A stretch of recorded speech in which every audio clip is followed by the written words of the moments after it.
Really? Jeez!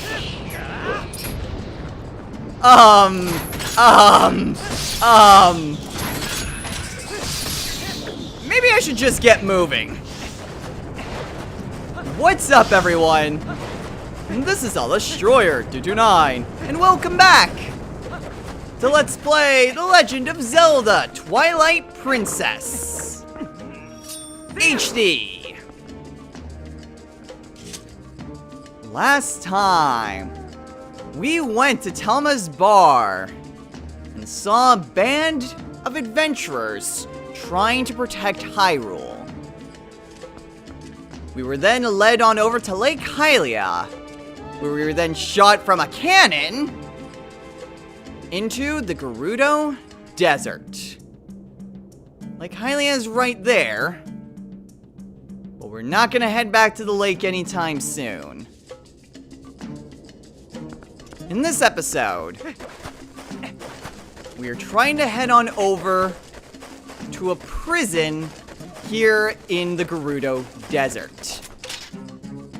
This prison was once held by people of Hyrule, and it houses a cursed mirror. This mirror could very well be the mirror of Twilight that Midna wanted us to find. It is the only link between our world and Midna's world of the Twilight realm. And thus, it is our only way that we can, well, reliably confront Zant. Ooh, but I got 20 rupees. So, that is going to be our next destination. Gerudo Desert has plenty of enemies. Stupid things that are buried in the freaking sand, as well as pea-hats that are just flying about. Pea-hats aren't really enemies, but they are necessary in order to traverse to different areas. Unfortunately, these things will constantly be respawning. No matter how many of them I kill, they will just keep coming back. Though they cannot get on rocky surfaces, so these are kind of like safe havens from those monsters. Oh, thank goodness. I was actually running really low on arrows. Hello, there's a pea-hat over there, and a bug! Yep, there are insects even here. Yeah. Grab it, yeah! And so we got a male dayfly. There's also something over there, but we can't do anything with that at the moment. No way of actually getting through that area. There's also something over here, but unfortunately, despite the tantalizing chest, we can't do anything with that at the moment. So right now, I'm just gonna ignore it. Alright, there are plenty of different treasures and things hidden about, but it might be in our best interest if we just tried focusing on getting to our destination. Well, maybe not. That might be something that we can actually do something with. So I am going to, first of all, get over here, so that way I'm not assaulted by burrowing sand beasts. Alright, let's see if we can't try to do something here. Target pea-hat. And let's see. Well, this was already helpful, because this at least gives us a way to teleport back to the desert province. So that's still nice. Ah! Okay.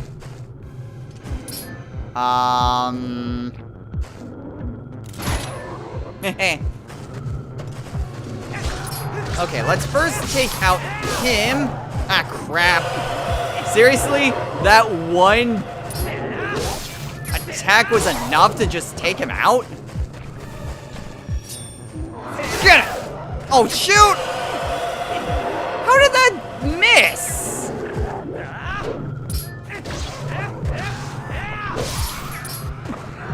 Charge it, and damn it. There we go. Alright. A little trickier, kind of just very little room to maneuver there. Would have been a lot easier as a wolf, but hey, what are you gonna do? So at the very least, now we have a way to teleport back to the desert. And don't think I didn't see that Poe up there. Gonna want to get up here, turn to a wolf. We're actually pretty close to getting the 20 souls that Giovanni asked for. Ow! You get down here, you. Ow!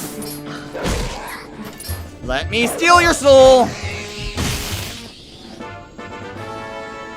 I don't know how many souls are left. Do we need 2 souls? Yeah, we need 2 more souls before we get what we need from Giovanni. What is this thing? Oh. Okay. We are going to want to remember. In fact, no.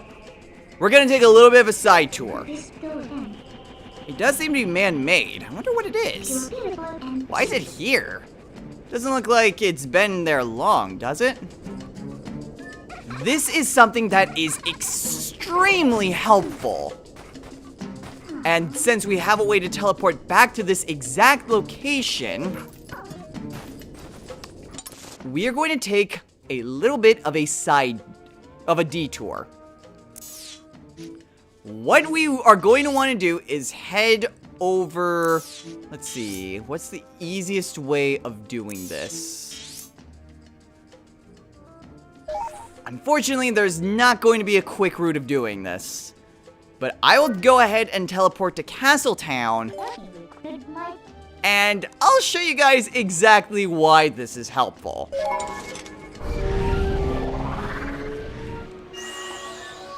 While we're here,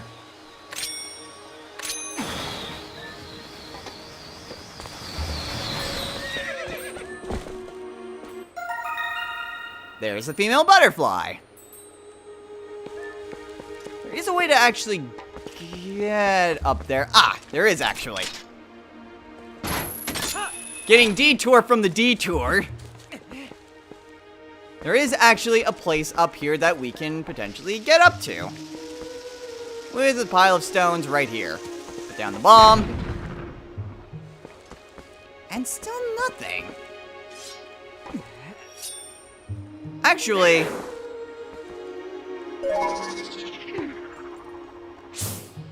yeah, there's a giant digging spot here. That's what it is! Ah, okay, I knew there were sanctuaries. I thought you had to bomb them. No, you have to dig through them. Okay. Next time we're doing side stuff. I'm going back to that destination that we saw, not too long ago. I probably got someone that shouted at me saying, no, you have to dig there. Probably what happened. Ah, man, don't I feel like an idiot. Okay, well, just, whatever. We're pretty close to taking down all these guys. And they are down.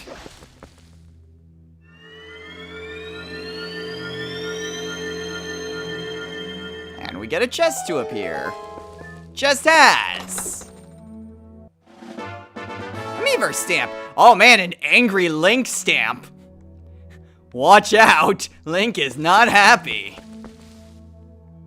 Alright, I will go back to to the southern part of Castletown in Hyrule Field. I'll go to that at another time. Because I can almost guarantee you that that is where another one of these things are.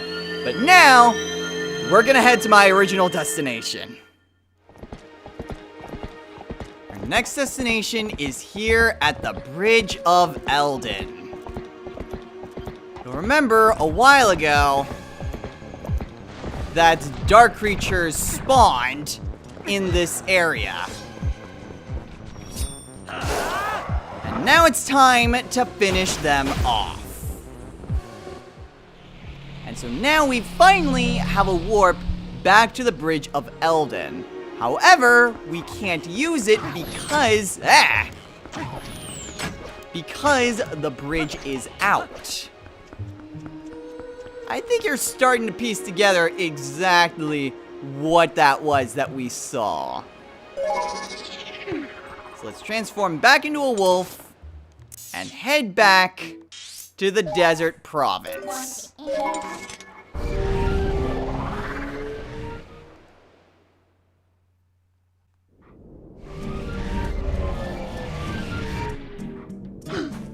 Now that we're back here, let's actually use this thing. This is a piece of a bridge. A bridge that, coincidentally, fits right at the Bridge of Eldin.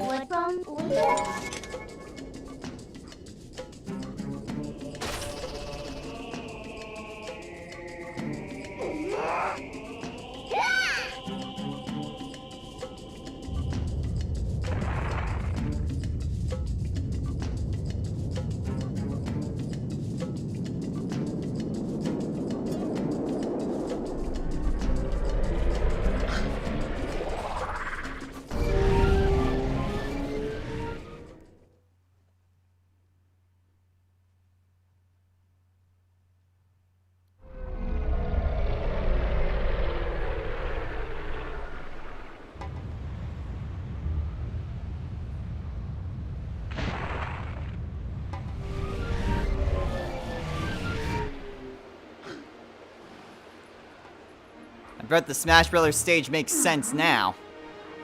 Now, in theory, we could have simply defeated those dark creatures earlier and have opened up the portal. However, we couldn't use that portal because it would have put us right here. So it would not have been to our benefit at all. It would have just been, hey, we freed something, but we can't do anything with it. But now we can. Not only does this allow us to just traverse across the Bridge of Eldin and gives us, well, easier access to the area, it allows us to warp to this location as well. Not only that, but it opened up something else at the Gerudo Mesa.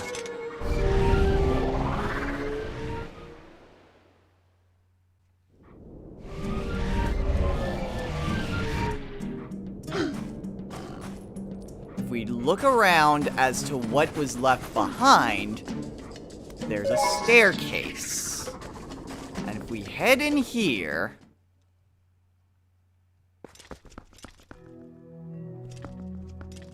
we enter someplace very dangerous. Your power is a gift given only to those with confidence to wield it. Welcome to... I suppose it has a few names, but the most simplest name I can give it would be a pit of 100 trials. I don't think there's 100 of these. In fact, I think there may be like 50 or so. Not 100% sure. But what it is that it's a series of rooms that are filled with enemies. And it gets progressively harder the further down we go. As we progress through, we are given some nice rewards. But we can't actually complete this. Not because it's too difficult, although that's certainly one thing that's being in the way. But different parts of this trial open up as we progress through the game. The deeper levels of this place open up once we get access to future items. As such, this is probably going to be one of the last things that we do. simply because it really does require most of what you need in order to, well, it's going to be until endgame before you really have everything that you're going to need. What's interesting is that is basically one version. In this version of the game, the Wii U version, there is a second one of these trials. Using the amiibo functionality, you can get a second one of these to show up. Specifically, one designed for Wolf Link. This one was always designed for regular Link. But the Wolf Link amiibo opens up a second one designed for Wolf Link. Get down here, you stupid thing. There we go. That will be something that I show off eventually, but like the trials here, we'll wait until close to the end of the game. Once we have, well, more things open up to us. I think that one is also limited based on how far you are in the game. We have another hidden grove right here. I think, though, that's the one based on... Oh! Switch back! Okay! Let me get through this first. That is rare chew jelly. This does not appear often in the game. It has a very rare chance of spawning wherever there are regular chews, but there are certain locations where you can find rare chew jelly just always showing up. This is one of those locations, apparently. And what it does is that if you drink it, it restores all your life and boosts attack power. It is an extremely helpful item. However, you'll notice that it was surrounded by a bunch of other chews, especially a bunch of giant purple chews. Now, I was mistaken earlier when I mentioned about how the different chews work. Okay. Let's drink up this, and then refill on the red chew jelly. Instead, how the chew absorption works is that there are different rarities of chews. You have the, quote, rare chews, as well as red, blue, purple. I think there's a few others as well. What happens is that when one chew gets absorbed into another chew, the more common they become a larger form of the more common chew jelly. So, if, say, the red chew absorbed the rare chew, it would become a red chew. Excuse me. It would become a giant red chew. Purple is the most common, so if purple gets anything, then it just immediately becomes a giant purple chew.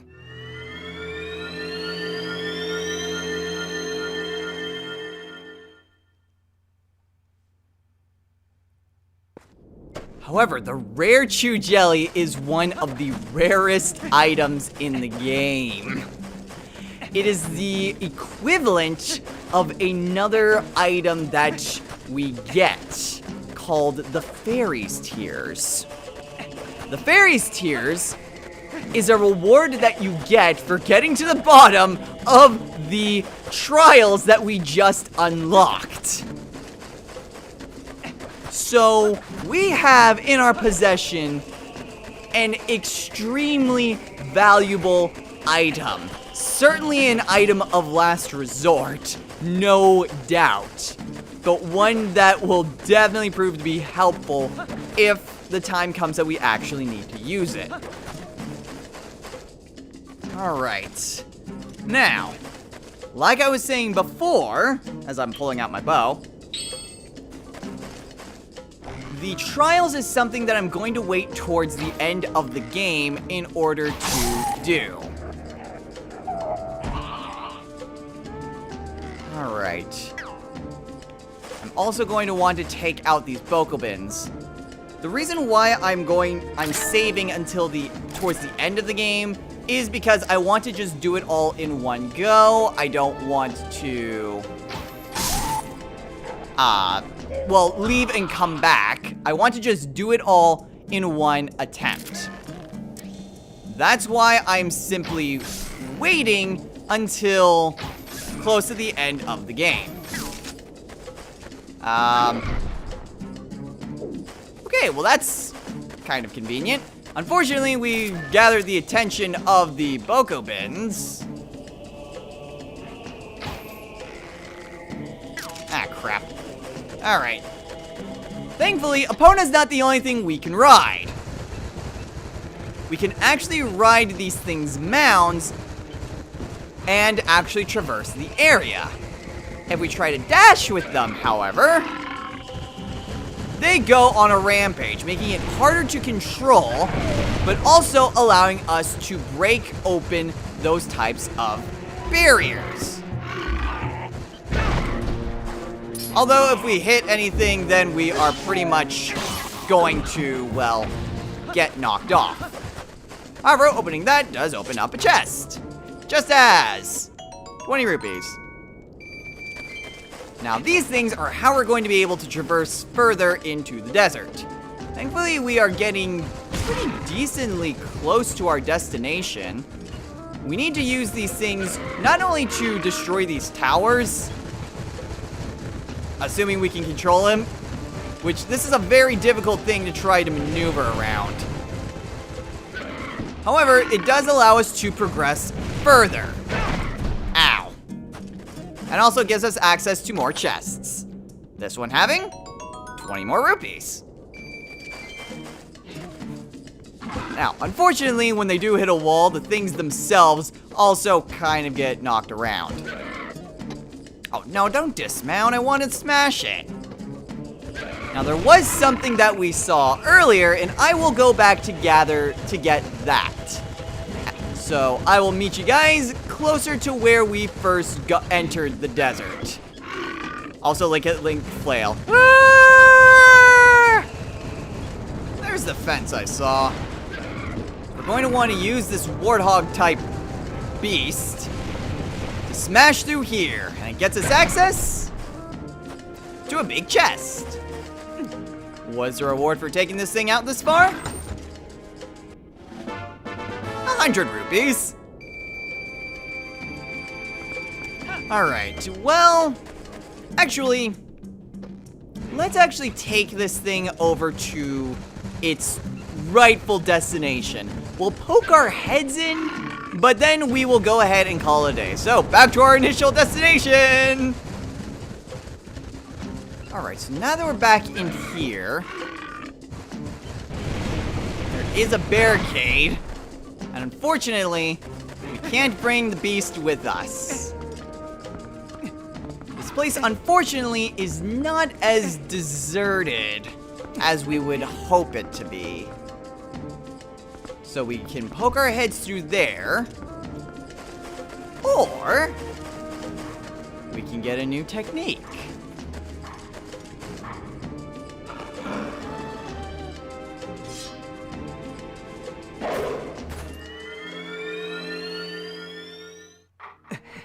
Yeah, this episode's going to be a little bit long, but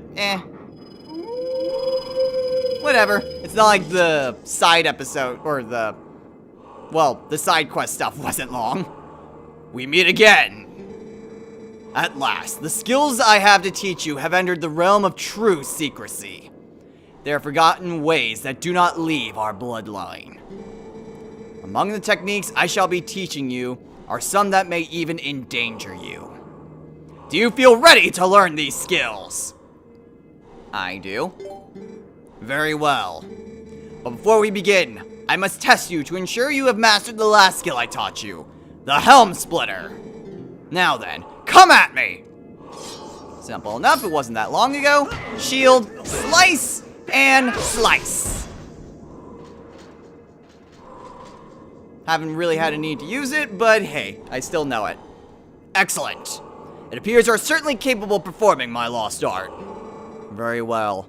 My 5th hidden skill is the Mortal Draw. Let it be honed into your mind.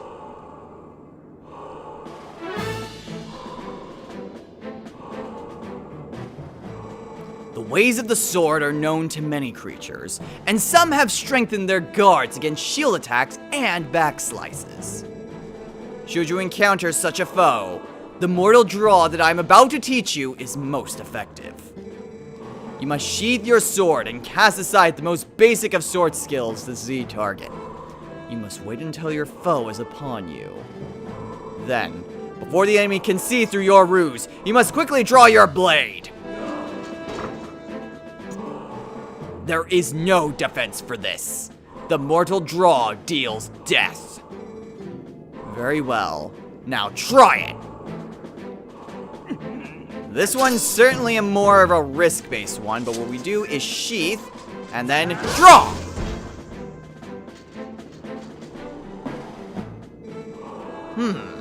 That was a pointed strike. But do not forget that this technique leaves your life at risk.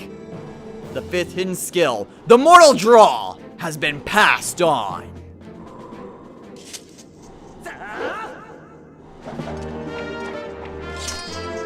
So we've learned the Mortal Draw, an unblockable attack, but one that requires us to sheath our sword, not target at all, and wait for the enemy to be pretty close to attacking us. A very much risk versus reward type skill.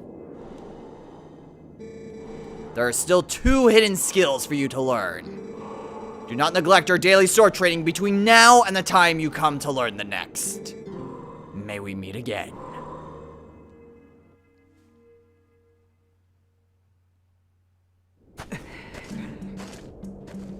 The Mortal Draw isn't exactly, well, necessary for anything. But it does serve to be a pretty helpful skill if you're in a bit of a tight pinch.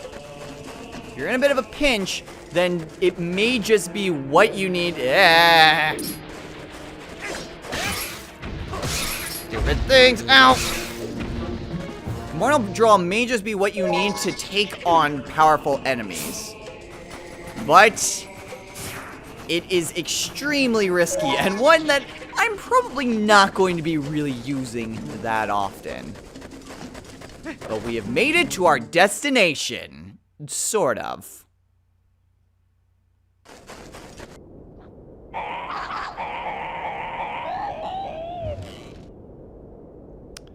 Unfortunately, the prison is quite well guarded.